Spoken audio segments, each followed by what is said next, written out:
이진우의 손에 잡히는 경제.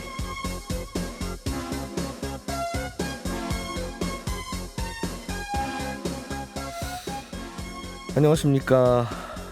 이진우입니다.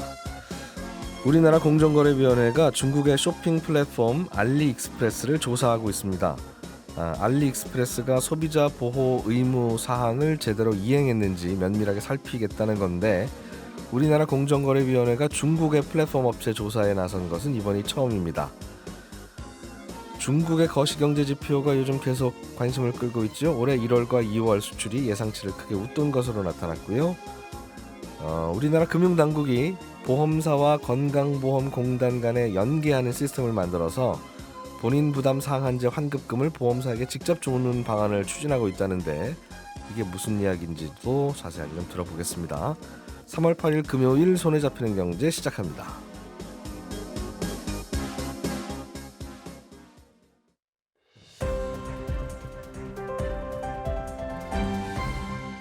이진우의 손에 잡히는 경제. 네, 오늘은 한국경제신문 이상은 기자, 그리고 박세훈 작가, 행복자산관리연구소 김현우 소장, 이렇게 세 분과 함께 경제 뉴스 정리해 봅니다. 어서 오십시오. 네, 안녕하세요. 오늘 뉴스 중에 제일 어려운 것부터 일단 보죠. 건강보험공단하고 보험회사를 연결시켜서 네. 본인 부담 상한액을 초과하는 돈은 네. 보험회사로 직접 보내기로 했다. 네, 네. 무슨 얘기입니까, 이게? 일단은 뭐 본인 부담 상한제를 먼저 설명드려야 될 것 같고요. 그다음에 이와 관련된 대법원 판례를 좀 짚고 넘어가야 될 것 같습니다.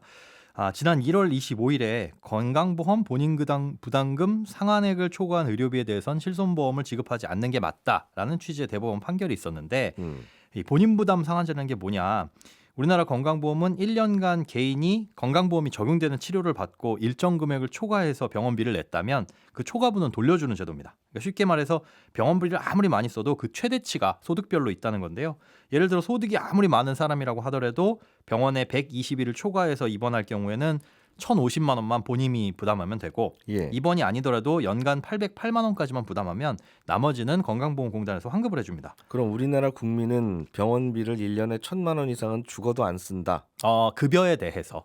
그러니까 라는 거죠. 비급여 비용이야 뭐 얼마가 나올지 모르는데 그건 네. 환자가 알아서 하시고, 그렇죠. 급여 항목인데 1,000만 원을 넘게 쓰셨으면 네, 그 이후는 나라가 대드릴게요. 맞습니다. 그리고 이건 소득에 따라 달라지기 때문에 소득이 적으면 1,000만 원이 아니라 뭐 100만 원도 안 될 수 있고요. 근데 이렇게 환급되는 돈에 대해서 기존에는 보험사가 이거 실손보험금으로 지급을 못 해주겠다 혹은 돌려달라 이런 소송이 이제 계약자 간에 오고 갔는데, 이에 대해서 보험사가 지급 안 해주는 게 맞다라는 대법원 판결이 1월 말에 나온 겁니다. 그 소송이 좀 논란이 있었죠. 그래서 네, 그렇습니다. 당연히 실손보험이라고 한다면 실제 손해본 의료비를 보상해 주는 거니까, 건강보험공단에서 돌려받는 돈이면 네가 지불하는 의료비 아니잖아, 그거 당연히 돌려줘야지, 그러니까 보험금으로 받지 않는 게 맞지라고 생각할 수가 있는데, 이게 논란이 됐던 게 실손보험 약관 때문이에요. 그러니까 실손보험은 지금 판매된 시기에 따라서 1세대에서 4세대로 나뉘잖아요. 근데 2009년 7월부터 판매된 그 2세대 실손보험의 약관부터는 본인 부담 상한금을 초과한 부분은 지급하지 않는다라고 딱 명시가 돼 있습니다. 근데 1세대 실손보험의 약관에는 그런 말이 없어요. 그것 때문에 1세대 실손보험 가입자들과 보험사들 간의 소송이 계속 이어졌던 건데, 대법원 판례가 없어서 하급심마다 판결이 갈렸습니다. 그러다 보니까 이번에 대법원이 선을 그어준 거고요. 요약하자면 그 대법원 판례는, 이제 판결문은 약관상 모호한 부분은 계약자에게 유리하도록 해석하는 것이 맞지만 맥락과 의미를 생각하면 약관이 모호하지도 않다. 그리고 실손보험의 지급 대상을 고려했을 때 본인 부담 초과금은 지급해주지 않는 것이 맞다, 이런 식의 판결을 내렸습니다. 그러니까 급여 부분에 대해서 네, 2천만 원이 나왔다. 네, 근데 1년에 1,050만 원 이상은 부담 안 해도 된다고 하니 네, 네, 나라에서 950만 원은 돌려줄 거다. 그렇죠. 그러나 내 영수증에는 2천만 원 찍혔잖아. 네, 그 2천만 원 보험사가 줘라. 나 실손보험 가입자니까. 네, 네, 그게 소비자 주장이었고. 그랬습니다. 결국은 1,050만 원만 내신 거잖아요. 나라에서 돌려받아서. 그렇죠. 그것만 우리는 보상하는 게 맞습니다. 그게 보험사 보험회사 주장이었는데, 예. 대법원은 보험회사 승. 네, 맞습니다. 그럼 앞으로 이제 깔끔하게 보험금 지급 안 해주면 그만인 건데, 예. 이게 조금 복잡해요. 이제 건강보험공단하고 보험사하고 연계해가지고 아예 그걸 개인에게 환급해주지 말고 보험사로 줘라. 이게 정부에서 이걸 추진하는 이유는 이제 건강보험 누수를 막겠다 이런 취지이긴 한데, 사실상 보험사의 손해율을 일부 낮출 수 있게 되는 겁니다. 해마다 문제가 되는 게 이제 실손보험 인상률에 대한 줄다리기잖아요. 금융당국하고 음. 보험사 간에. 본인 부담 상한제 적용을 받아서 초과분이 발생을 하게 되면 어떻게 되느냐 시스템이 일단은 뭐 1,000만 원 이상을 초과하게 되면 나 병원비 안 내 이게 아니라 일단은 개인 돈으로 내야 됩니다. 1년간 개인 돈으로 내고 이듬해 건강보험공단이 이분 소득이 요만큼인데 진료비를 이만큼 쓰셨네? 그럼 환급해드려야겠다 해가지고 예. 이듬해 환급되는 구조거든요. 그러다 보니까 소비자는 처음에 병원 영수증을 보험사에다 제출해서 보험금을 타게 되고 나중에 이듬해 건강보험공단으로 환급을 받다 보니까 이중 지급이 되는 거죠. 그럼 보험사는 그 돈을 돌려달라고 소비자한테 요구를 해야 되고 안 주면 소송을 해야 되고요. 그래서 그런 일이 없도록 아예 건강보험공단에서 이분 초과하는 부분이 있으면 그냥 보험사로 줘라. 분쟁이 없도록 그렇게 시스템을 추진하려고 하는 것입니다. 일단은 영수증에 찍힌 돈을 다 실손보험으로 보상을 받고 네. 그럼 환자는 더 이상 이제 할 일 다 한 거고 네. 그런데 환자한테 돌려줄 돈이 있는 경우에는 실손보험사로 정부가 준다. 그렇죠. 그런 어. 뜻입니다. 근데 그렇게 하려면 보험사가 미리 이분의 소득을 알아야 됩니다. 이분의 소득이 연간 얼마인데 그러면 본인 부담 상한액을 초과했네. 이 부분은 건강보험공단에서 환급이 되겠구나. 그러면 그걸 알고 이제 건강보험공단에 요청을 하고 건보공단은 그걸 이제 보험사로 지급을 해줘야 되는 시스템을 구축하겠다라는 게 이제 정부의 방향인데 그러려면 건보공단이 이 개인의 환자의 소득 자료를 보험사에게 넘겨줘야 되겠죠. 알려줘야 되는데 지금 건보공단 입장에서는 그 소득분위 정보를 보험사에다 넘겨주는 거는 못하겠다. 협조를 안 해주는 상황인 걸로 알려져 있고요. 일단 그 시스템이 갖춰지려면은 그 건보공단의 협조가 필요한데 아직까지는 추진 단계라서 여기까지는 이루어지지 않고 있습니다. 약간 손본다는 뜻 같은데 불편해질 수 있으니까 네, 일단은 보험에서는 영수증에 찍힌 돈 다 환자한테 주면 되고 네, 얼마를 돌려받는지는 이듬해 가야 아는 건데 네, 얼마를 돌려받든 네, 네, 800만 원을 주면 네. 800만 원 받는 거고 1,000만 원을 돌려주면 1,000만 원을 받는 거고 네, 그건 어차피 환자가 이제 받을 돈 받는 거니까 네, 네. 굳이 소득을 알 필요는 없을 것 같은데요. 그 소득에 따라서 돌려받는 돈이 달라지기 때문에 그건 이제 미리 이제 예상과 기대를 할 수 있다는 뜻인데 맞습니다. 예상 기대를 뭐하러 합니까? 그냥 나라에서 주는 대로 받고 정산하면 그만이지. 그렇죠. 나라에서 주는 대로 받는데 만약에 김현우라는 사람이 환급금이 500만 원 발생했다. 네. 그런데 저한테 환급금이 500만 원 발생하는지 안 했는지를 보험사가 알 수 없다 보니까 건보공단에 청구 자체를 할 수가 없는 거죠. 그러니까 500만 원 김현우한테 주지 말고 저희한테 주세요라고 청구를 해야 되는데 건보공단 입장에서는 김현우가 실손보험을 가입했는지 안 했는지조차 알 수가 없잖아요. 그래서 보험사에 청구가 들어와야 그 시스템이 갖춰질 텐데 그걸 알겠습니다. 알려면 소득분위를 알아야 되는. 건보공단이 그냥 무조건 주면 되네요. 그렇죠. 신청을 안 해도 네, 병원비를 1,000만 원 이상 쓰셨구나 급여에서 네, 네. 라고 하면 묻지 말고 주면 되네요. 네, 실손보험 가입자로. 근데 이제 또 보험금을 청구 안 했을 수도 있으니까요. 그런 부분은 또 확인이 필요합니다. 알겠습니다. 자, 박세훈 작가님, 요즘은 우리나라가 작년까지는 미국 물가가 궁금했고 예, 올해도 미국 물가는 궁금한데 그렇죠. 중국이 또 이제 바이탈 사인이 좀 이상해요. 예, 중국의 혈압, 맥박 이런 거 요즘 또 살펴봐야 되죠? 굉장히 잘 살펴야 되는데 네. 중국의 1월, 2월 수출입 성적표 어제 발표가 됐거든요. 근데 시장 예상치보다 훨씬 더 잘 나왔습니다. 달러 기준으로 보면 시장 전망치는 중국의 1, 2월 수출이 전년 동기 대비 한 1.9% 정도 늘어날 걸로 봤는데 실제로는 7.1%가 늘었거든요. 네. 그리고 수입은 1.5% 정도 늘어날 걸로 봤는데 3.5%가 는 걸로 발표가 됐습니다. 그러니까 시장 전망치랑 차이가 너무 많이 나는 거죠. 그래서 어제 발표된 지표를 두고 해석이 좀 나뉘는데 한쪽에서는 위드 코로나로 전환이 되면서 미국을 중심으로 전 세계적으로 수요가 살아나고 있고 그 결과 중국의 수출이 잘 나온 거고 수요가 살아나고 있기 때문에 앞으로도 중국의 수출 실적은 괜찮게 나올 거라서 중국 경제가 발목 잡힌 부동산 문제만 잘 해결이 된다면 얼마 전에 발표한 올해 경장 성장률 5%는 무난하게 달성할 걸로 보인다. 이렇게 보는 쪽이 하나 있고요. 반대로 꼭 그런 건 아니라고 보는 쪽에서는 작년 1월, 2월에 워낙 중국의 수출입 실적이 안 좋았기 때문에 이번에 발표가 된 건 기저효과가 좀 있었던 것 같고 1월과 2월에 중국의 수출업체들이 주문을 확보하려고 제품 단가를 많이 낮춘 결과로 수출이 는 것뿐이다. 그런데 기업들이 제품 가격 낮춰서 파는 걸 언제까지 할 수 있겠느냐? 그럴 순 없다. 그러니 앞으로도 지금처럼 수출 실적이 계속 좋기는 힘들 거다. 그래서 중국 경제가 과연 5% 성장을 할 수 있느냐? 여기에 대해서는 의문이다. 이렇게 보는 쪽도 있습니다. 네. 근데 어느 쪽의 해석과 전망이 맞을지는 두고 봐야 알겠습니다만 모두에 말씀하셨듯이 우리 입장에서는 중국 경제가 좀 살아나는 게 좋습니다. 왜냐하면 우리나라 경제의 중국 의존도가 큰 것도 있지만 외국인 투자자들 입장에서는 우리나라랑 중국을 경제로만 보면 사실상 세트머니처럼 같이 움직이는 걸로 보거든요. 그래서 중국 위안화 가치랑 우리나라 원화 가치도 거의 비슷하게 움직입니다. 늘 그런 건 아니지만. 네. 그래서 위안화 가치가 하락하면 원화 환율 상승 압력도 커지게 되는데 지금 안 그래도 지금 미국하고 금리 차이가 나서 환율만 생각하면 금리를 우리가 올려야 할 것 같기도 하지만 여기서 금리를 더 올리는 건 사실상 힘든 상황이라서 환율 올라가는 건 좀 감내하고 그 부작용을 좀 줄여야 하는 우리나라 입장인데 중국 경제가 안 좋아져서 위안화가 하락하고 그러면서 원화 가치 하락폭이 커지는 건 바람직하지 않거든요. 안 그래도 우리는 금리 못 따라 올렸으니까 네. 환율이 오를 텐데 네. 중국마저 저러면 환율이 더 오른다. 그렇습니다. 그래서 우리나라는 지금 전 세계에서 중국 경제 회복을 가장 바라는 나라일 거고 아마 또 그럴 수밖에 없을 거고요. 그런 의미에서 중국 관련 뉴스들은 우리가 늘 관심을 갖고 봐야 되는 그런 소식이기도 합니다. 그런데 1, 2월에 수출이 잘 나와서 네. 중국 경제 살아나나? 약간의 기대는 해볼 수 기대는 있고 해볼 수 있는데 여기 좀 지켜봐야 될 것 같다. 아직은 그렇습니다. 잘 모르겠다. 하나만 더 간단히 말씀드리면 조금 전에 우리나라 1월 경상수지가 발표가 됐네요. 근데 네. 한 4조 원 정도 흑자로 나왔습니다. 이제 9개월 연속 경상수지 흑자인데 흑자 규모는 작년 12월보다 좀 줄긴 했습니다. 1월에.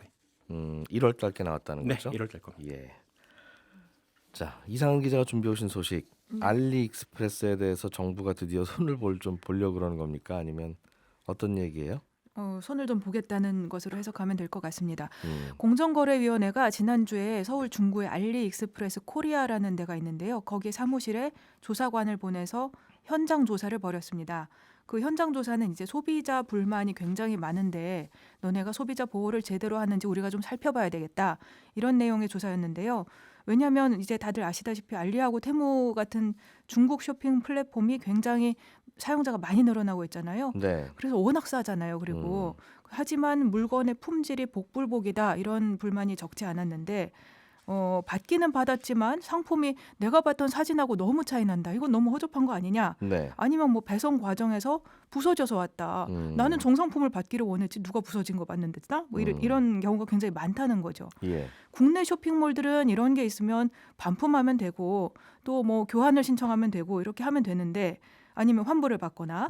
근데 알리나 테무 같은 곳에서는 그런 절차가 있다고 써 있긴 한데 실제로는 잘 되지를 않습니다. 네. 고객센터 연결도 잘 안 되고 뭘 그 판매자한테 이렇게 연락을 하더라도 제대로 돌려받지를 못하고 그래서 이런 불만이 자꾸 쌓이다 보니까 한국소비자연맹에 접수된 알리에 대한 불만 건수가 1년 사이에 5배로 늘어났어요.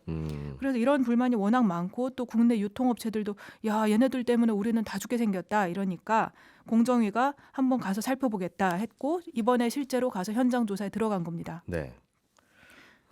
살펴보려는 건 그러면 이제 알리익스프레스 네. 여기에서 뭘 어떻게 잘못하고 있는지를 보겠다는 건데 네, 여기는 물건 파는 곳이 아니라 중간에 중개해 주는 데잖아요. 그렇죠. 네. 우리는 그냥 공간만 제공하는 거지. 그렇죠. 다른 업체가 파는 건데 네. 불만 있으시면 거기랑 잘 논의하세요. 이러면 되는 게 아니에요? 그러니까요. 사실 이제 그런 제3자 간의 이제 판매를 중개해주는 그런 예. 역할을 하는 것인데 이런 회사를 전자상거래법에서는 통신판매중개업자라고 부릅니다. 그런데 이런 업자들도 지켜야 할 의무가 있는데 그냥 알아서 하세요 이렇게 하는 게 아니고 누가 물건을 파는 것인지는 확인할 의무가 이 중개업자한테 있고 또 환불의 조건을 정확하게 정해줘야 되고 예. 그래서 우리 플랫폼에 들어와서 파는 경우에는 이러이러한 규약을 지켜야 됩니다. 이렇게 해야 되는 그런 어떤 파수꾼 역할을 해야 되는 거죠. 근데 또 분쟁이 나면 어디서 어떻게 해결할지에 관한 그런 절차도 정해줘야 되고요. 근데 이런 정리를 안 해줬다는 거죠. 알리나 테무 같은 데들은 똑바로 하고 있지 않다. 이런 불만이 많았던 것이고 그래서 공정위가 이번에 가서 들여다보겠다는 게 과연 너네가 우리가 법에 정해놓은 소비자 보호 절차를 제대로 지키고 있는지 의문스럽다. 네. 한번 내놔봐라 이렇게 하겠다는 거고요. 또 공정위만 나선 게 아니라 관세청도 짝퉁 단속을 알리나 테무 같은 데를 통해서 들어오는 짝퉁 제품에 대한 단속을 더 세게 하고 있고 또 다른 정부 부처들 중에 다른 데들도 다들 이 문제를 어떻게 해결할 것인가에 관해서 굉장히 많은 대책을 내놓고 있습니다. 그만큼 이 알리, 테무 이런 쇼핑몰들이 네. 많이 컸다 그 네, 사이에. 그렇습니다. 그 얘기겠네요. 네, 너무 많이 컸습니다. 사실은 저도 어느새 보니까 논산 딸기도 팔고 있고요. 뭐 성주 참외 이런 것도 팔고 있고요. 이런 신선식품을 팔 거까지는 제가 생각을 못했는데 알리에서. 굉장히 빠른 속도로 그런 그 판매 상품의 영역이 확대되고 있고 그러다 보니까 지난 1월 기준으로 알리가 3등이라는 소식을 저희가 최근에 전해드렸는데 2월 달 기준으로 계산을 해보면 벌써 2등입니다. 그래서 알리의 사용자 수를 기준으로 따져보면 알리가 아니라 이제 전체적으로 사용자 수를 기준으로 업체들의 그 순위를 따져보면 1등은 쿠팡입니다. 쿠팡이 예. 한 3천만 명 정도가 되고 그다음에 2등이 알리가 818만 명 2월 달에 사용자가 그 정도 되었고요. 그러면 이게 3위 원래는 2등이 11번가였거든요. 근데 이제 11번가를 제치고 알리가 2등이 된 겁니다. 그리고 테무도 원래는 1월에는 5등이었어요. 근데 2월 달에는 지마켓을 제치고 4등으로 집계가 됐습니다. 예. 요즘 네이버 주가가 계속 안 올라가는 이유가 네. 대표적인 이유가 이것 때문이라고 그러더군요. 그럴 수 있죠. 예. 네. 근데 정부가 뭔가 건수를 잡고 하는 거예요? 아니면 그냥 엄포를 놓는 겁니까? 뭡니까 이게? 이 정부도 사실 좀 고민이 있습니다. 그 공정거래위원장이 지난번에 국정감사에서 알리나 테무가 불공정 행위를 하고 있다 이런 표현도 쓰기도 했고 필요하면 우리가 임시 중지 명령도 내릴 수 있지 않겠느냐 이런 말씀도 했는데 실제로는 쉽지 않다는 게 굉장히 많은 분들의 그 전망입니다. 왜냐하면 이것은 소비자가 직구를 한 것이고 어떤 수입 업체를 통해서 들어온 것은 아니지 않습니까? 그러다 보니까 근본적으로는 이 중개업자에 대해서 할 수 있는 것이 네. 우리 정부가 손댈 수 있는 것이 많지는 않습니다. 이제 직접적인 수입업자를 대하는 것과는 조금 다를 수 있는 거죠. 다만 이제 아까 말씀드렸듯이 알리에다가 너네 소비자 보호 절차를 우리 법에서 이렇게 규정하고 있는데 제대로 하고 있어? 그거 정도는 지켜야 되는데 근데 규정대로 하는 게 어렵지 않은 게 네. 여기 판매한 분 이분 연락처는 이거고요. 그렇죠. 저희는 15일 안에 환불하도록 해어 있고요. 네, 네, 잘해보세요라고 써 있으면 되는 거잖아요. 그렇죠. 그러니- 실질적으로 되는지 보겠다는 거지만 네. 음, 그래도 알리 측에서도 아주 그냥 뭐 무시한 것은 아니고 고객센터 인력을 늘리겠습니다라고 답변을 했고 실제로 그런 인력은 좀 늘리고 있다고 합니다. 예, 그리고 또 앞으로 이제 아무래도 공정위 조사가 들어왔으니까 앞으로는 관련된 규정이 조금 더 교환이나 환불 같은 것에 규정이 좀 더 개선되고 실제로 뭐 분쟁 절차도 아마 조금은 보완이 될 것입니다.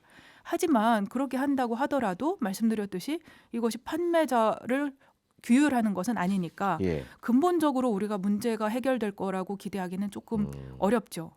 불만은 더 많을 거예요. 소비자들 불만은. 그러나 그러나 아직까지는 야, 이 가격에 집에 오기만 하면 다행이다. 5개 중에 하나만 건지면 야, 괜찮다. 그래도 실제로 오는 게 어디냐 이 네. 가격에 네, 생각하는 분들도 있을 거고 네, 불만은 많은데 네, 아휴 이걸 어떻게 372원짜리를 어떻게 환불을 해 이걸 그렇습니다. 그런 네. 고민도 좀 있을 거고. 좀 너그러운 것 같습니다. 아무래도. 네. 네.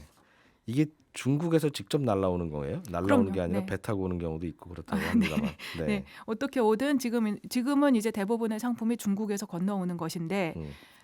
알리나 테무도 사실은 한국에 물류센터가 있으면 좋지 않겠습니까? 그래서 세우겠다는 의지를 밝힌 적이 있었고 그래서 얼마나 진전이 되었는지를 제가 어제 한번 물어봤거든요. 예. 그랬더니 공식적으로 답변이 왔는데 아직 구체화된 내용이 없습니다. 물류센터에 관해서 이렇게 답변을 했습니다. 하지만 구체화된 내용이 없다는 말은 언제 어디다 세울지 우리가 아직 확정하지 않았다 이런 정도로 들리고요. 한국의 물류센터 세우면 어떻게 되는데요? 한국의 물류센터 세우면 이제 물건들을 미리 여기다 갖다 놓을 수 있고 빨리빨리 온다 집으로. 그러면 훨씬 배송이 빨라지게 되죠. 어휴, 그러면 또 환불이나 이제 교환하는 문제도 아마 상당히 좀 개선될 수 있죠. 이제 주요한 상품에 대해서는 미리 그 환불할 수 있는 그런 교환할 수 있는 대상이 마련되어 있으니까요. 네. 자, 다른 소식으로 잠깐 넘어가 보죠. 네, 사과값이 너무 비싸서 한국은행이 금리 못 내린다 이런 얘기가 들리는 만큼 네, 과일값은 정말 비싸고 특히 사과가 비싼 모양이에요. 예, 그렇습니다. 요새 3개에 10,000원, 좋은 상품은 3개 2만 원 이 정도도 하는데요. 그건 아는데 네, 그 좀 수입 좀 하면 안 됩니까 그럼? 수입하고 싶은데 사실은 사과 같은 상품은 검역 문제가 있습니다. 검역을 많이 세게 해야 돼서 수입을 지금 못 하고 있는 과일이나 채소류가 여러 가지가 있는데 그 중에 대표적인 상품이 사과하고 배, 복숭아 이런 겁니다. 왜냐하면 그런 상품들은 해충이나 세균에 굉장히 취약하고 그래서 한번 그런 게 잘못된 것이 들어와가지고 퍼져버리면 굉장히 국내 농가들이 피해가 크니까 검역을 세게 하기 때문에 지금 우리가 수입하겠다고 결정을 한다 하더라도 이 검역 절차 다 거치고 나면 다 늦습니다. 그럼 올해 가을도 다 지나고 내년에나 수입할 수도 있고 그렇습니다. 수입업자도 불안하다 이거죠. 네. 가격이 어떻게 될지 모르니까. 네. 네, 여기까지 듣고 저희는 친절한 경제로 이어가겠습니다. 네, 오늘은 청취자 문정욱 씨가요. 요즘 PF 대출이 문제가 돼서 혹시 잘못되면 금융회사가 문을 닫을 수도 있다는 소문이 종종 들리던데 그래서 궁금해진 건데요. 혹시 은행이 파산하면 그 은행에서 대출받은 사람은 그 대출을 혹시 안 갚아도 됩니까? 이런 질문을 주셨습니다. 예금한 사람은 5천만 원까지만 보장이 되니까 뭐 대출받은 사람도 5천만 원까지만 갚으면 되는 게 아니냐 뭐 이런 재미있는 질문이신 것 같은데요. 결론부터 말씀드리면 대출은 다 갚으셔야 됩니다. 대출을 안 갚으면 파산한 은행에서도 돈을 받으러 전화도 오고 직접 오기도 합니다. 망한 은행인데 왜 갚아야 됩니까? 또는 대출 장부가 남아 있을까요? 또는 뭐 은행이 망했다면서 그럼 직원도 다 그만뒀을 텐데 누가 나한테 돈을 받으러 옵니까? 이런 생각들이 드실 수도 있는데 은행이 문을 닫으면 그걸 나라에서 인수하든 다른 은행이 인수를 해가든 일단 가져가서 정리를 하게 되는데 정리를 하는 과정에서 이분 대출 받아가셨는데 만기가 지났는데 아직 안 갚으셨네. 이런 게 발견되면 다 전화를 해서 갚으시라고 합니다. 왜냐하면 은행이 파산한 건 대출해준 돈 중에 크게 떼인 게 있어서 그런 거지만 그래도 아직 떼이지 않은 우량한 대출은 다 회수해야 그 돈을 다 모아서 그 은행에 돈을 맡겼던 예금자들에게 전부는 아니지만 일부라도 되돌려줄 수가 있거든요. 그래서 파산한 은행이라도 대출받은 돈은 갚아야 됩니다. 안 그러면 5천만 원까지 보장해주는 예금보장제도를 운영하기가 더 어려워지니까요. 다만 한 가지 대출받은 분에게 유리한 점은 그 파산한 은행에 내가 예금이 10억 원이 있었고 대출이 10억 원이 있었는데 내 예금 10억 원도 다 날렸다. 그러면 그런 경우는 대출받은 10억 원도 안 갚으셔도 됩니다. 그러니까 문 닫는 은행에서 내가 보호받을 수 있는 한도는 예금에서 대출을 뺀 금액이 5천만 원 이하면 보호를 받는 거고요. 그 경우를 제외하면 은행에서 대출을 받고 안 갚아도 되는 경우는 없겠습니다. 질문 보내주신 문정욱 씨께는 저희가 준비한 선물 보내드리겠습니다. 지금까지 이진우였고요. 저는 다음 주 월요일 아침 8시 30분에 다시 오겠습니다. 함께해 주신 여러분 고맙습니다.